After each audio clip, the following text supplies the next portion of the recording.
édition du journal. Il est 20h, les titres de l'actualité de ce jeudi 26 octobre. Il sera caché derrière le M23, mais pas suffisamment pour duper les autorités congolaises. Le Rwanda est sur le point de connaître les pires moments de ces 30 dernières années. Encore une balle seulement de plus à Goma. Les ambassadeurs des USA et de l'Union européenne, images à l'appui, ont été mis devant leurs responsabilités. Candidates et candidats, journalistes, l'heure est à la démission. Le président du Conseil supérieur de l'audiovisuel et de la communication a rappelé à l'ordre alors qu'une campagne subtile est en marche. 11 mois après leur entrée en fonction, les directeurs généraux et les directeurs généraux adjoints de la RTNC étaient face aux agents pour un échange constructif. La situation de l'établissement et les conditions de travail dans un contexte électoral sont passées au peigne fin. Voilà pour les titres. Très heureuse de vous retrouver à travers cette grande édition d'information sur la chaîne nationale. Mesdames et messieurs, bonsoir. Nouvelle incursion de l'armée rwandaise sur le territoire congolais. Le gouvernement, par le traitement du vice-premier ministre, ministre des Affaires étrangères et de la Défense nationale et du ministre de la Communication, présente les preuves. Les images de drones à l'appui aux ambassadeurs européens et américains en poste à Kinshasa. Les informations cruciales sur l'incursion rwandaise entre le 18 et le 25 octobre ont été ainsi partagées à ces diplomates. Une manière de prévenir et de sensibiliser la communauté internationale sur cette situation. Doris Mozo-Tamboué.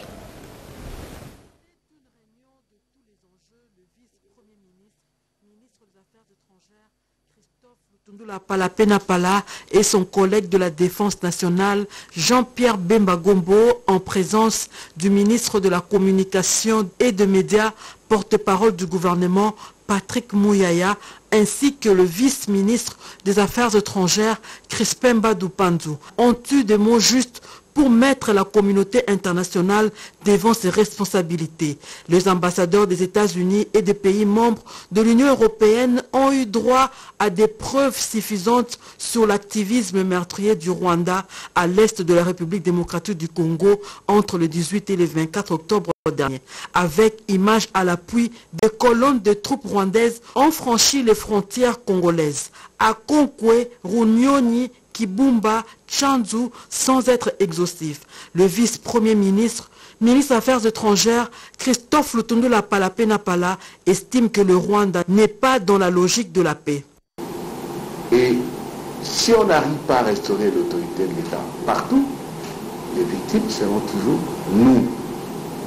Et enfin, vous ne pouvez pas avoir l'étendue de notre pays et penser qu'on aura des guerres avec les voisins, c'est pas ça. Mais tout a une limite. Encore une fois, le 28 septembre, lorsque j'ai parlé au Conseil de sécurité, j'ai dit, messieurs, agissez avant qu'il ne soit trop tard. Et je peux vous dire, au nom du président, au nom du gouvernement, que si jamais, même par hasard, une balle tombait sur Goma, mes chers partenaires, sachez que nous allons réagir dans les heures qui suivent.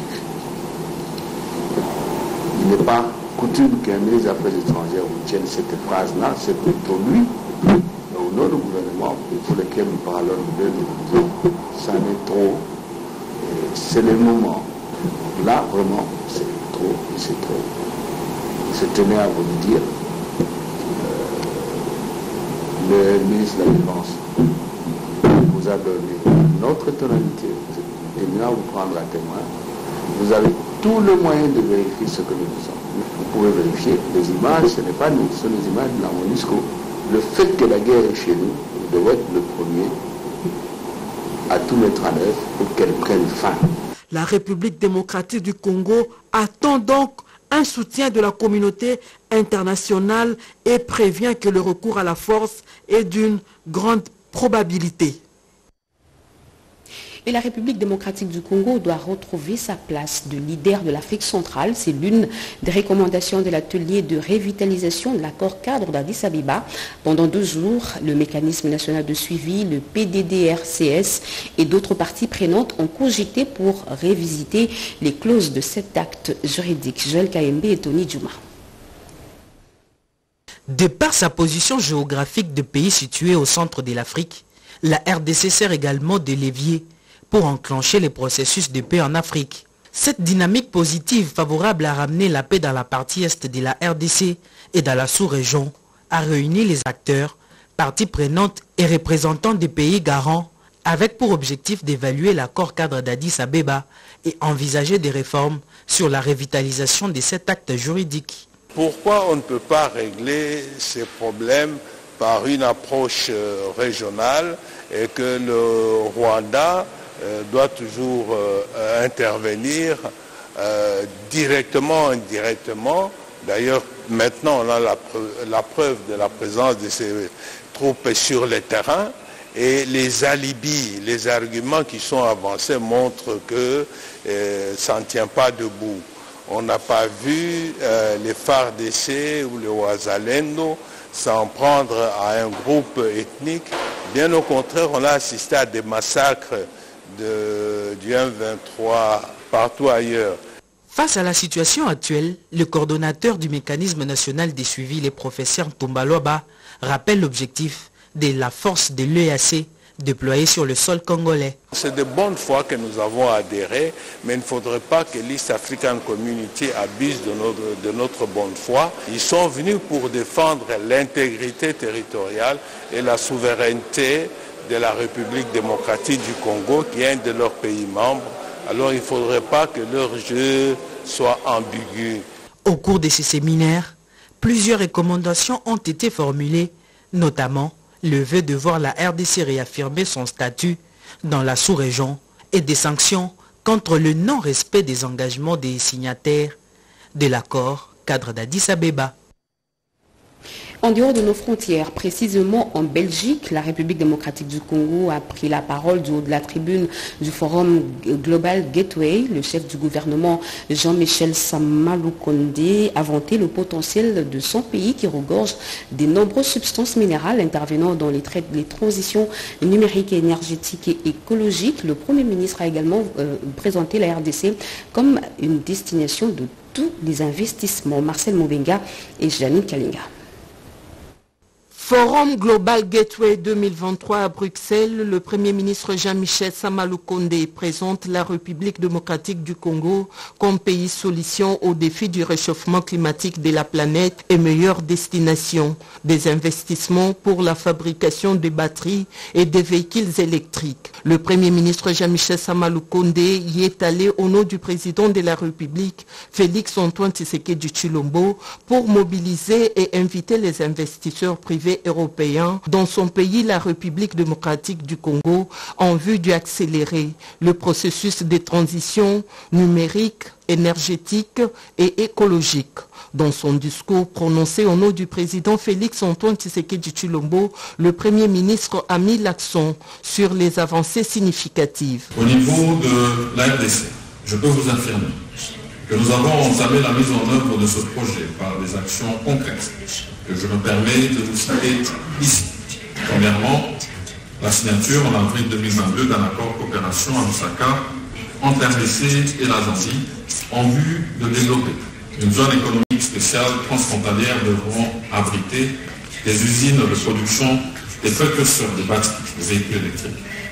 La création du Centre africain d'excellence pour la recherche et l'innovation sur les batteries. 3. La création depuis février 2023 du Conseil congolais de la batterie. 4. L'accord cadre en mars 2023 relatif à la création des zones économiques spéciales à la production des précurseurs des batteries et véhicules électriques entre la République démocratique du Congo et la Zambie. Et enfin 5. La mise à disposition de nombreux espaces pour abriter la future zone économique spéciale. Le chef du gouvernement congolais a également appelé les différents partenaires à privilégier la coopération gagnant-gagnant. Le chef de l'exécutif national, Jean-Michel Samaloukonde, a rassuré ses interlocuteurs que toutes les conditions sont réunies pour donner aux potentiels investisseurs les meilleures garanties pour leurs affaires. Brazzaville, la capitale de la République du Congo, vibre depuis ce matin au rythme du deuxième sommet des 3 bassins des écosystèmes de biodiversité et des forêts tropicales. Plusieurs chefs d'État et de gouvernement ont fait le déplacement pour participer à ces assises de 3 jours, parmi lesquels le président de la République, Félix-Antoine Tshisekedi Tshilombo. Blandine Zovo, fils Matondo et Kazo Kazadi nous font revivre l'ambiance qui règne à Brazzaville alerte. La préservation de la biodiversité et des forêts tropicales est cruciale face au changement climatique que l'on observe actuellement à travers la planète. Du 26 au 28 octobre 2023, Brazzaville, capitale de la République du Congo, va accueillir le deuxième sommet des 3 bassins qui réunira les dirigeants de l'Amazonie, des pays du bassin du Congo et de la région de Boméo-Mekong d'Asie du Sud. L'objectif est de mettre en œuvre la première coalition mondiale pour la restauration de 350 millions d'hectares d'écosystèmes terrestres et aquatiques dans le cadre de la décennie des Nations Unies pour la restauration des écosystèmes. La République démocratique du Congo, en tant que pays détenteur de solutions aux problèmes de réchauffement climatique, est résolument engagée à se présenter à ce sommet. La prise de parole du président Félix-Antoine Tshisekedi Tshilombo à ce sommet est très attendue lors du sommet des chefs d'État le 28 octobre prochain. Le chef de l'État de la RDC va rappeler au monde que la forêt équatoriale de son pays est le deuxième massif forestier du monde avec ses 155 millions d'hectares de forêt, soit 67% du territoire national, près de 10% des forêts tropicales du monde, près de 38% des celles de l'Afrique et environ 60% des celles du bassin du Congo. Plus ou moins 2000 représentants des communautés riveraines du bassin du Congo, de l'Amazonie et de bassin de Boméo-Mekong en Asie du Sud sont attendus dans la capitale congolaise. Sur place, ce jeudi 26 octobre, le Centre international des conférences de Kintélé, site choisi pour abriter ce sommet, a réuni les experts de plusieurs pays venus discuter des différentes thématiques qui seront développées lors de ces travaux. Pour la suite, l'agenda du sommet prévoit pour ce vendredi la conférence des gouvernements et des partenaires associés à cette question de climat et de la biodiversité. La grand-messe des chefs d'État interviendra le samedi 28 octobre, jour prévu pour la clôture. Et à Kinshasa, toutes les questions liées au processus électoral en cours ont été passées au peigne fin ce jeudi à la centrale électorale. Une séance de travail qui a mis le président de la CENI, Denis Kadima, en face du président de la Fondation internationale pour les systèmes électoraux à la tête d'une forte délégation. Il s'y est de rappeler que IFES est l'un des partenaires financiers et techniques de la CENI. Téti Samba et Jerest Fundi.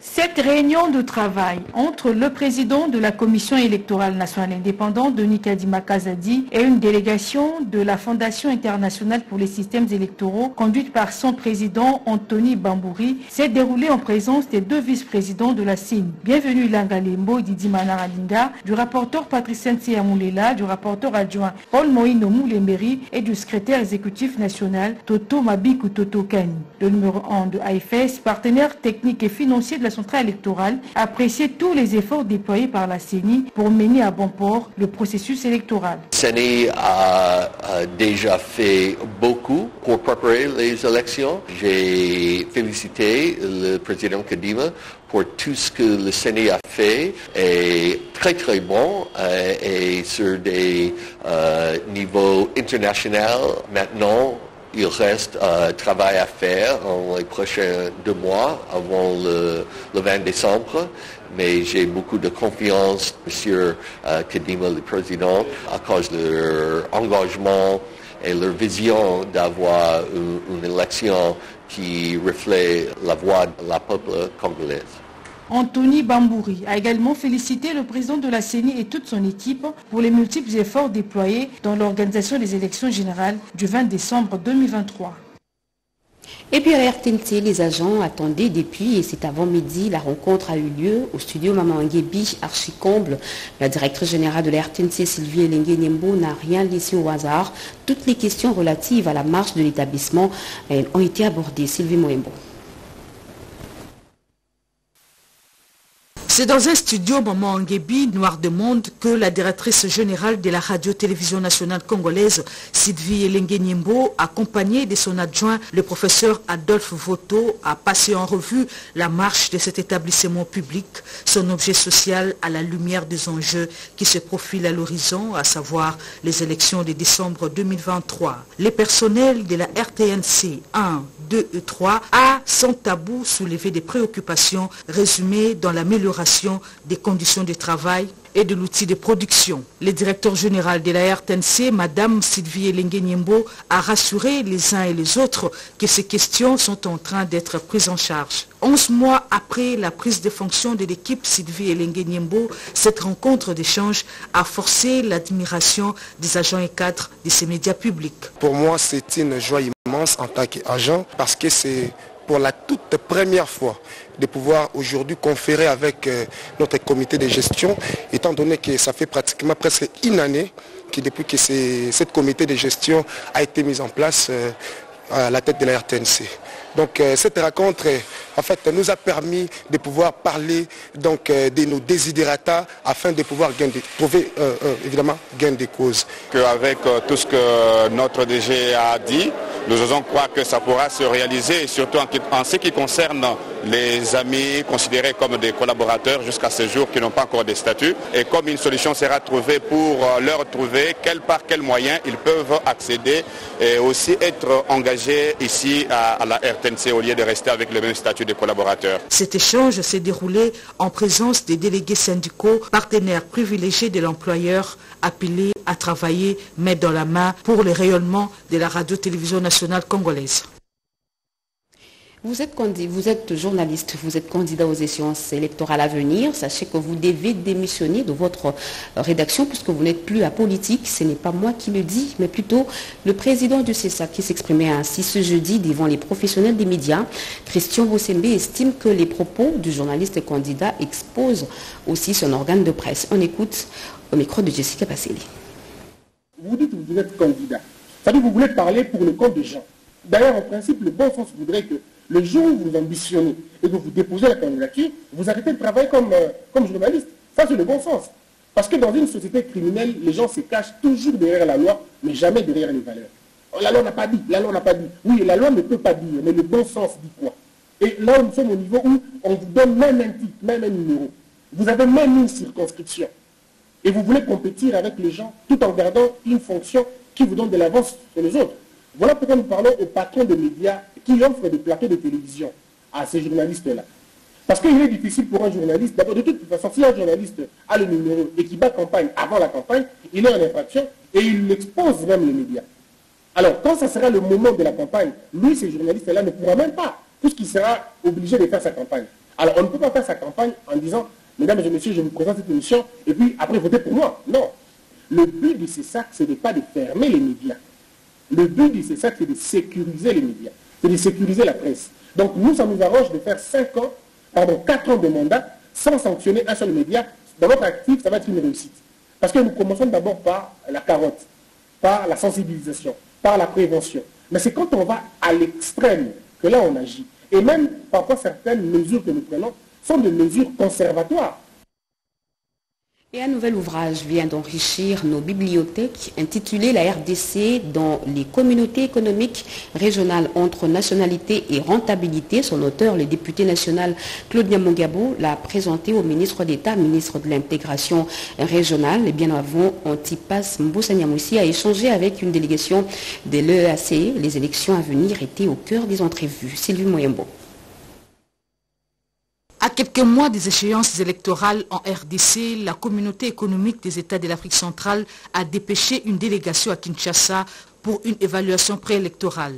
Avec le ministre d'État en charge de l'intégration régionale, Antipas Mboussa Nyamoussi, les délégués de la CEAC ont analysé les défis et les niveaux de préparation des élections générales de décembre 2023. Comme le ministère de l'intégration régionale, c'est le ministère clé pour la CEAC, c'est la porte d'entrée de la CEAC dans les États membres. C'est pour ça que nous sommes venus rencontrer le ministre d'État pour déjà lui donner un aperçu du programme de notre séjour ici. Nous ferons le maximum pour que tout le monde, ou du moins toutes les couches représentatives, soient en tout cas rencontrés par la mission. Un ouvrage de plus dans les rayons des bibliothèques congolais. Il s'agit de l'ouvrage intitulé « La République démocratique du Congo dans les communautés économiques régionales entre nationalité et rentabilité ». L'auteur, ancien ministre des Sports, de l'Environnement et ancien ambassadeur de la RDC en Éthiopie, Claude Nyamugabo, est venu présenter son ouvrage auprès d'Antipas Mboussaniamoussi. L'auteur plaide pour la mise en place des projets intégrateurs à l'instar du barrage de Ruzizi qui est resté intact malgré les conflits qui opposent les bénéficiaires de cette infrastructure. Et en santé, réduire de 80% le nombre de cas suspects de choléra d'ici 2027 et réduire de 90% le nombre de décès attribuables au choléra d'ici 2027. Voilà quelques objectifs du plan multisectoriel d'élimination du choléra et contrôle des autres maladies diarrhéiques en République démocratique du Congo. Ce plan évalué à 192 millions de dollars américains a été adopté aujourd'hui au cours de la réunion du comité de pilotage présidé par la ministre d'État, ministre du Plan Judith Seminois, Françoise Boulawaki et Pompomba. Les données sont récentes et les chiffres sont alarmants. 13 de 26 provinces de la RDC sont frappées des cas de choléra. En tête des listes, le Nord et Sud Kivu, le Tanganyika, le Haut-Katanga et le Olomami. Près de 17 000 cas de diarrhée sanglante pour la seule semaine, 29 dans le Nord Kivu. La situation est beaucoup plus préoccupante dans le camp des déplacés burundais dans la zone de santé de Ruzizi. Pour éliminer cette maladie, le gouvernement s'engage aux côtés des partenaires techniques et financiers. Le comité de pilotage a adopté ce jour le plan stratégique multisectoriel d'élimination du choléra et contre les autres maladies diarrhéiques. L'important de ce plan est vraiment comment arriver à faire une prise en charge adéquate pour arriver à l'élimination justement de la maladie qui est le choléra et toutes les autres maladies diarrhéiques. Et donc dans le plan, nous avons 4 ans pour pouvoir arriver à le faire. Et le plus important, c'est la multisectorialité. Plusieurs projections ont fait la genèse de la lutte et démontré le besoin réel.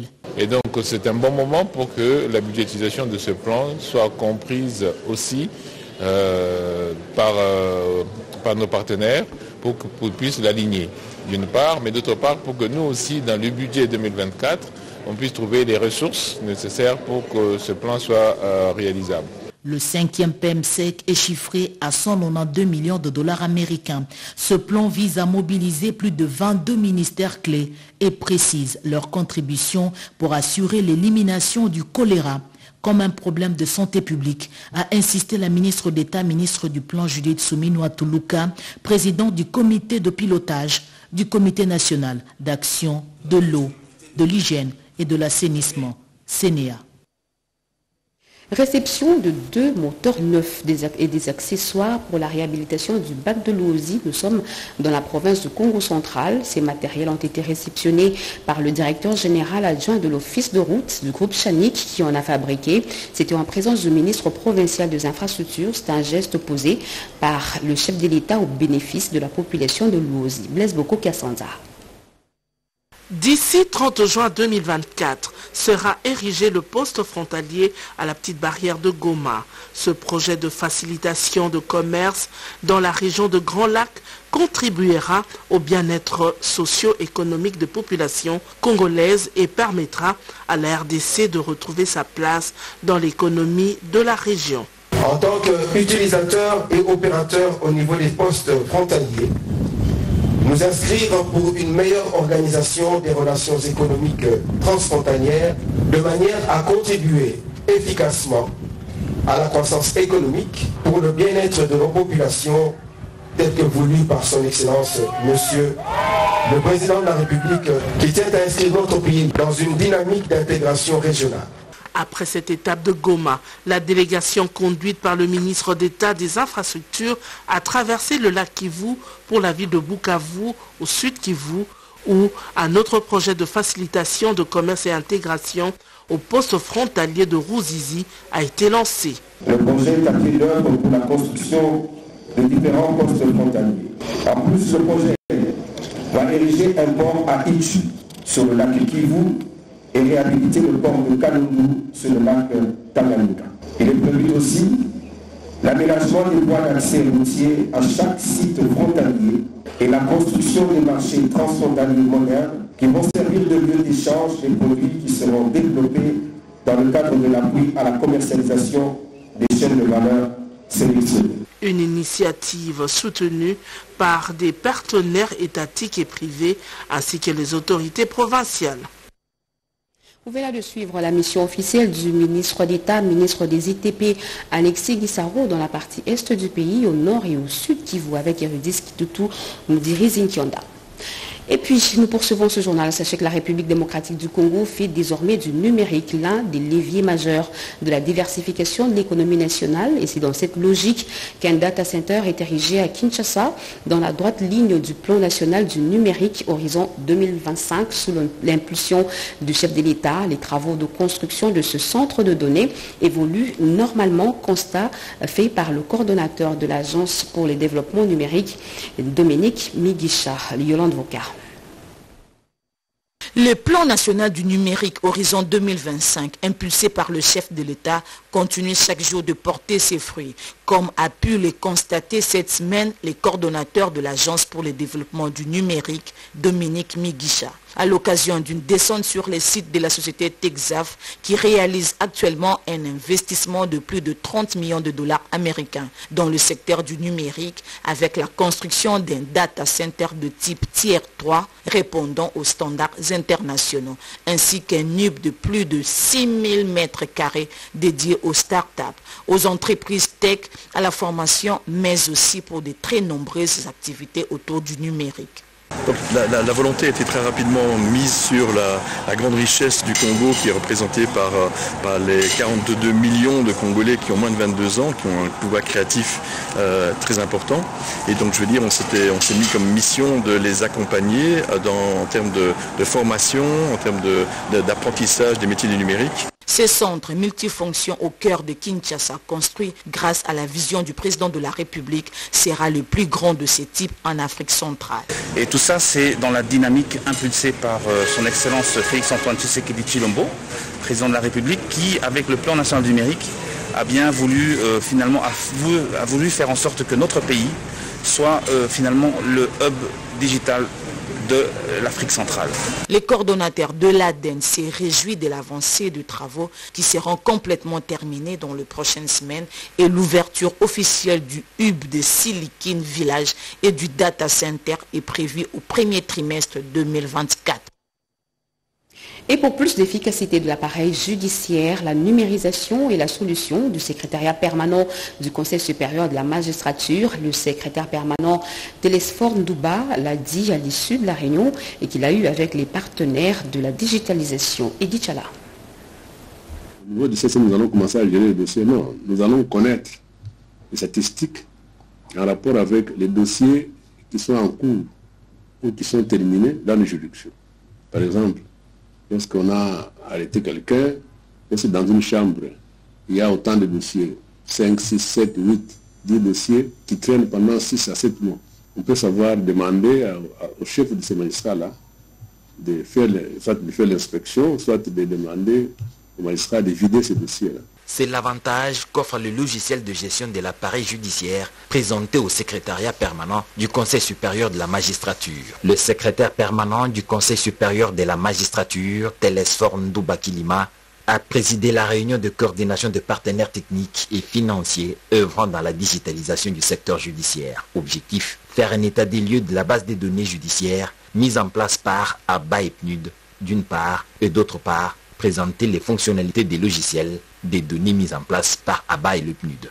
La digitalisation de l'appareil judiciaire en République démocratique du Congo est au centre de la réforme au sein du secrétariat permanent du Conseil supérieur de la magistrature.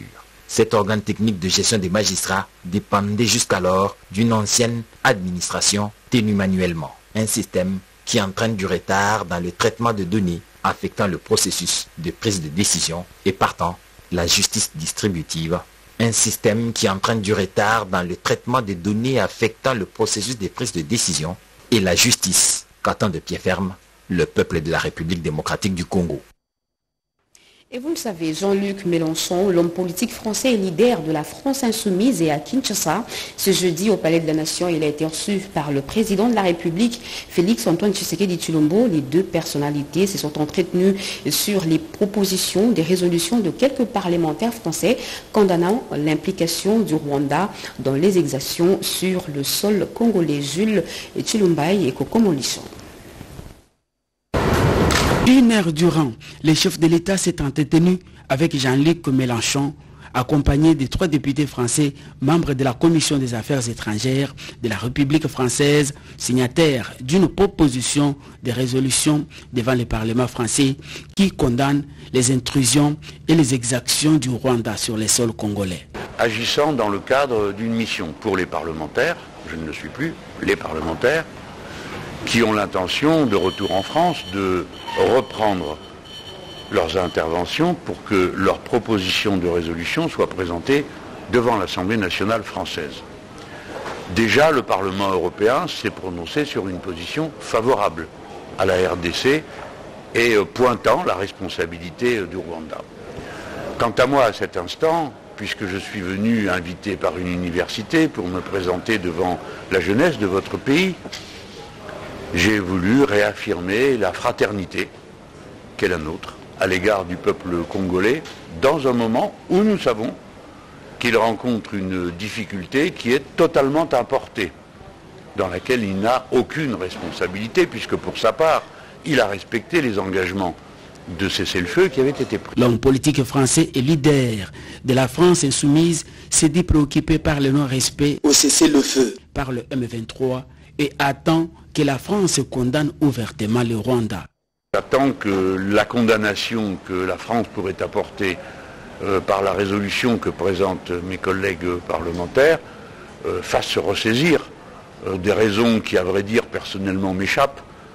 Le secrétaire de la francophonie est une Rwandaise. Alors peut-être peut-elle entendre qu'un autre pays, le plus grand pays francophone du monde, aspire à la paix, à la tranquillité, à organiser ses élections comme il l'entend. Jean-Luc Mélenchon condamne les agissements qui perturbent la vie démocratique en RDC et souhaite que le Rwanda abandonne ses visées expansionnistes. Et à l'économie nationale en nouvelle, sachez qu'un plan opérationnel pour les fonds de régularisation économique vient d'être élaboré au Salon Rouge de l'immeuble du gouvernement ce jeudi 26 octobre 2023. Les experts de l'économie nationale du FPI, de la réserve stratégique de l'agriculture et autres ont formulé plusieurs recommandations pour aider la RDC à sortir des différentes crises. Parmi ces recommandations, il s'agit de la mécanisation, l'industrialisation de l'agriculture, les formations et renforcement des capacités des acteurs agricoles, l'augmentation du budget alloué à la réserve stratégique pour acheter et pour pourcentage de la production locale. Les plus amples détails avec Anim Balaka dans nos prochaines éditions. En image, il est impérieux d'améliorer la mise en œuvre des projets du programme du gouvernement financé par les bailleurs de fonds. C'est le sens qu'il faut donner à la réunion de concertation avec les partenaires techniques et financiers sur les défis de l'exécution des projets et programmes à financement extérieur. Réunion présidée par la vice-ministre des Finances au Neige, c'est Yvette Makuntima. C'est une réunion technique qui fait suite à celle présidée par le Premier ministre à l'intention de bailleurs de fonds. Ces assises au regard de leur transversalité, présidées par la vice-ministre des Finances au Neige-Télé, ont réuni ministères sectoriels, secrétaires généraux et directions d'études et planification dans l'optique de mettre en place des mécanismes permettant, de manière concrète, d'améliorer la mise en œuvre opérationnelle de projets et programmes du gouvernement financés par le bailleur de fonds et assurer leur appropriation ainsi que leur pérennisation.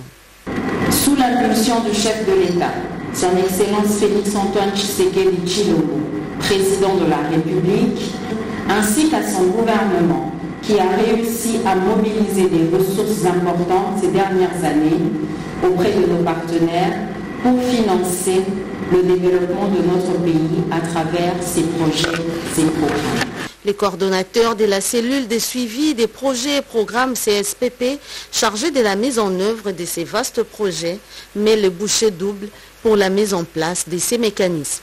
La CSPP a reçu un nouveau mandat, être en effet l'outil de facilitation, mais également de suivi de proximité pour la prise en charge de toutes les problématiques, mais également les difficultés et contraintes que rencontre le projet en vue de permettre à ce que les projets atteignent leur objectif de développement. Cet atelier technique s'inscrit dans les cadres des efforts entrepris conjointement par le gouvernement et les bailleurs de fonds pour accélérer la mise en œuvre de projets, en renforcer la gestion avec comme effet d'entraînement l'amélioration des résultats.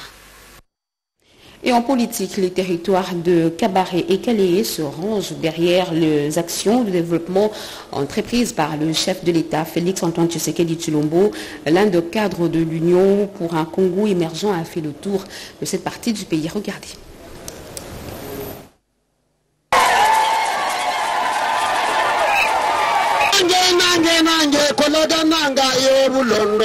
En tournée spéciale dans les territoires de Kabaré et Calais, le président national de l'Union pour un Congo émergent, Nyamulemi Lubambir Gervais, et messager du président de la République, Félix-Antoine Tshisekedi Tshilombo, a insisté sur les réalisations du chef de l'État, justifiant ainsi sa réélection pour un deuxième mandat.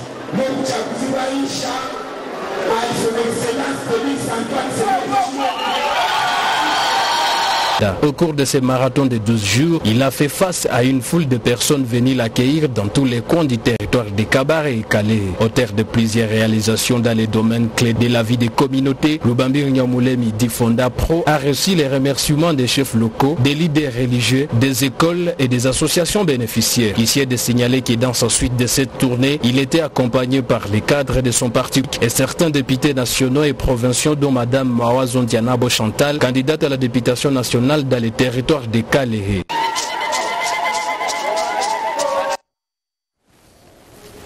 Fin de ce journal, mesdames et messieurs, merci de l'avoir suivi. Merci à vous qui nous suivez à Kabaré, dans le sud Kivu et partout ailleurs sur satellite. Vous êtes sur la RTNC. L'actualité continue sur nos antennes retrouvées à 23h. Jemima Mogo, moi je vous reviens demain à 20h. Inch'Allah. Très bonne suite de programme sur la chaîne nationale. Au revoir.